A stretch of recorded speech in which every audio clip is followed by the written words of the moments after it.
국내 한 바이오 스타트업. 자궁경부암 관련 연구가 한창이다. 칠레 미생물 분석부터 시작된다. 자궁경부암의 원인, 이뇨두종 바이러스와 상관관계가 높은 박테리아를 찾기 위해서다. 미생물 분석을 통해 칠레 유산균의 분포 여부를 확인하는 작업.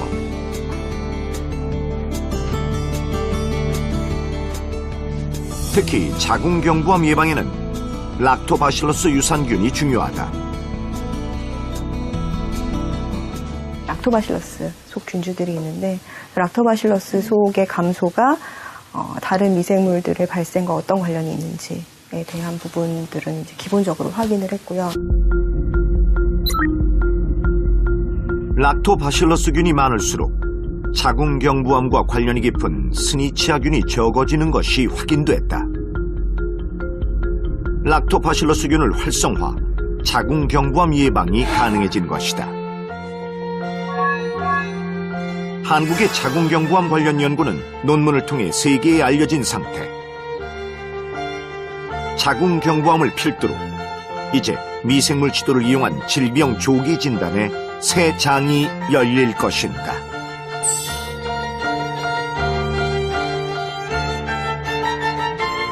저건 자궁경부암 그런 치료가 아니라 그게 예방이 아닙니까? 저런 것이 언제쯤 상용화가 될까요? 상용화되는 시점은 사실 멀지 않습니다. 실제 현재적으로 해외에서도 임상실험이 진행되고 있고요. 수년 내로 상용화될 수 있다고 볼 수 있습니다. 네. 오늘 이렇게 말씀하시는 걸 들으면서 이제 많이 배우면서 생각하는 건 뭐냐면 사실 예전에 세균에 의한 전염병, 박테리아에 의한 전염병 또는 뭐 바이러스에 의한 전염병이라는 게 많은 사람의 그 귀중한 생명을 한꺼번에 앗아가버리는 것도 물론 크지만 그것 정도가 아니라 한 국가, 민족, 심지어는 문명까지도 한순간에 다 쓰러뜨릴 수 있는 흥망성쇠에 정말 심각한 영향을 끼치고 우리가 이제 세균, 박테리아, 바이러스 이런 단어들만 들어도 조금 일단 공포감, 혐오감 반드시 무찔러야 되는 이런 식으로만 생각을 해왔었는데 우리 인류하고 사람하고 이 박테리아가 서로 공존하면 상당히 좋은 미래가 열릴 수 있겠다. 이제 이런 생각을 이제 해보는 거죠. 그런 유산균 배양하면 또 생각나는 게 김치 유산균이거든요. 실제로 우리나라에서 연구가 많이 진행되고 있습니다. 경북의 한 대학교에서 김치 유산균에서 김치 유산균을 분리를 해가지고요. 난치성 피부 질환이 있는 소아 아동에게 투여했을 때 염증 수치가 많이 감소하고 아이들의 증상이 호전되는 연구들도 되어 있고요. 그리고 또 이런 것들이 요즘에는 바이러스에 대한 효과가 있는 건 아닌가라는 쪽으로도 연구가 이루어지고 있습니다.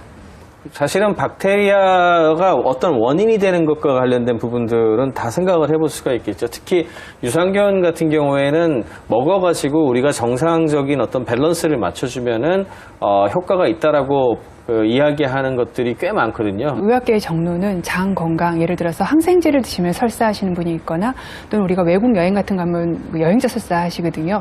그런 것들에 있어서는 유산균제 치료가 굉장히 도움이 되는 것으로 되어 있습니다. 하지만 아직까지 암을 예방을 한다거나 무슨 면역 질환을 예방한다거나 이런 것에 대해서는 근거가 확립되어 있지 않은 상태입니다. 박테리아라고 하면은 지금까지 무찔러야 되는 대상인 것도 맞고 우리나라에서 뭘 해야 되느냐라는 질문에도 여러 가지 답을 할 수 있을 것 같은데 저는 첫 번째로 한국에 많은 거를 좀 할 필요는 확실히 있는 것 같아요. 예를 들자면 아까 헬리코박터 같은 경우에 중요한 이유가 우리나라 사람들은 진짜 많고요. 위암의 원인이기도 하고 너무너무 안 죽는 균이에요. 그 강산에서 살고 있는 균 아닙니까? 그리고 어디에서 산다고요? 위 안에서 강산에서 사는 균 아닙니까? 위에 산이 잔뜩 그리고 있잖아요. 더 놀랄 만한 거는요. 우리나라 사람들이 제일 많이 가지고 있는 균 중에 하나라서 전 국민의 한 60% 정도가 헬리코박터를 자기 위에 가지고 있습니다.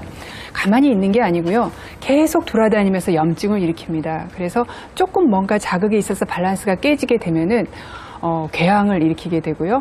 그다음에 또 시간이 지나면서 이렇게 염증을 오래 시키면 항상 그 장소가 늙어버리잖아요. 그러면은 만성 위축성이에요. 그래서 위에 노화를 시키고 이 자리에 위암을 일으킵니다. 그래서 전체 우리나라 사람의 50 내지 60%가 갖고 있는데 의사 입장에서 굉장히 난처한 건요. 제균이 잘 안 돼요.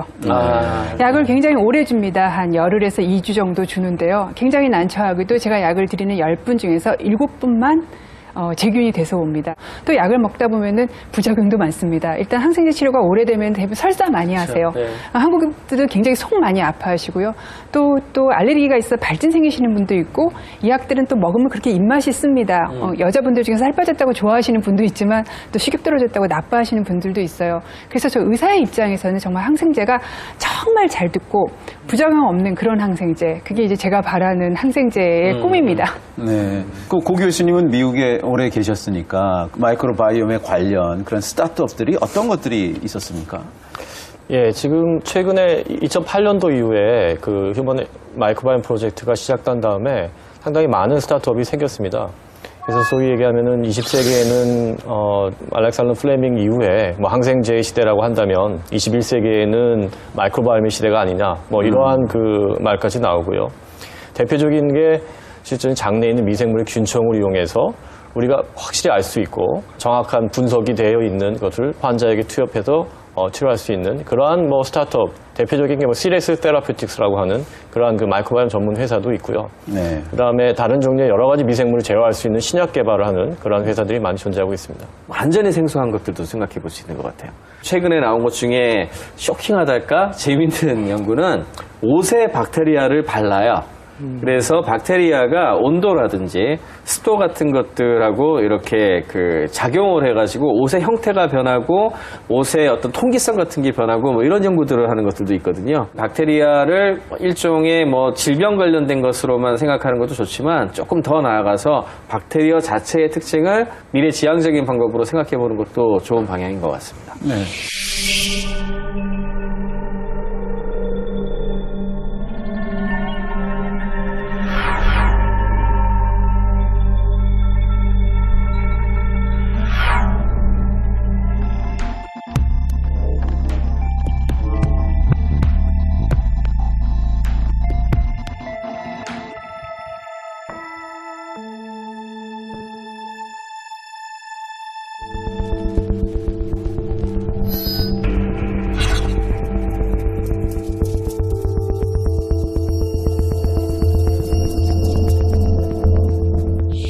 우리가 실제로 그 박테리아하고 싸워서 이길 수는 없잖아요. 공존이라는 그 단어가 굉장히 중요한 것 같습니다. 그러니까 우리가 이제는 뭐 예를 들어 조금 다른 얘기지만 이제 바이러스에 의한 전염병 요즘에 등장하는 것들 뭐 메르스도 그랬고 이런 게 뭐 고양이, 낙타 뭐 등등해서 이제 동물 물론 옛날에도 그러긴 했지만 특히 요즘에 동물 통해서 많이 이제 전염이 되고 그러는데 근데 이제 그런 동물들하고 우리가 어쨌든 공존을 통해서 이제 그런 그 바이러스 전염병을 해결해야 하듯이 마찬가지로 박테리아도 이렇게 유익한 균들도 많고요. 그 다음에 이제 나쁜 것도 우리가 잘 방어할 수 있도록 이렇게 계속 연구를 하고 예방책을 세워서 그 맨 처음에 그 나왔던 우리 평화로운 공존 뭐 결국은 이것만이 살 길이고 그리고 또 가능하지 않을까 뭐 이런 생각을 해봤습니다. 의사 입장에서 말씀드리면요. 일단 환자분들이 불필요한 항생제 요구하시지 마시고 네. 의사분들이 또 처방하시지 마시고 다른 어떤 분야에서도 항생제 관리 왜냐하면 지금 우리가 갖고 있는 무기니까요. 그 무기를 오랫동안 잘 쓸 수 있어야 되니까 해야 될 것 같고요. 또 그냥 개인적으로 환자를 보면서 느끼는 건 참 사람은 튼튼한 것 같습니다. 그래서 사실은 이 안에 세균들을 잘 공존하고 있어요. 그 공존을 사람이 깹니다.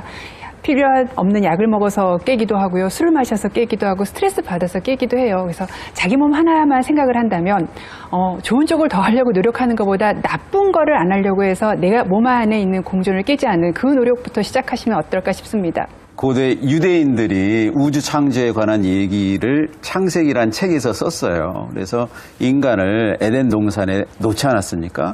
에덴 동산에 우리가 정복자로 온 것이 아니라 사실은 정원사로 왔거든요. 그러니까 말씀 들어봤더니 우리 몸 안에 수많은 그 박테리아의 정원들이 다 있는 것 같아요. 우리 입에도 있고 특별히 내장에 그렇게 많다는데 이 박테리아와의 공존을 잘 모색을 해서 아주 잘 가꾸고 그래서 모두가 건강해지는 그런 사람이 됐으면 좋겠습니다. 오늘 정말 유익한 시간이었습니다. 감사합니다. 네, 감사합니다.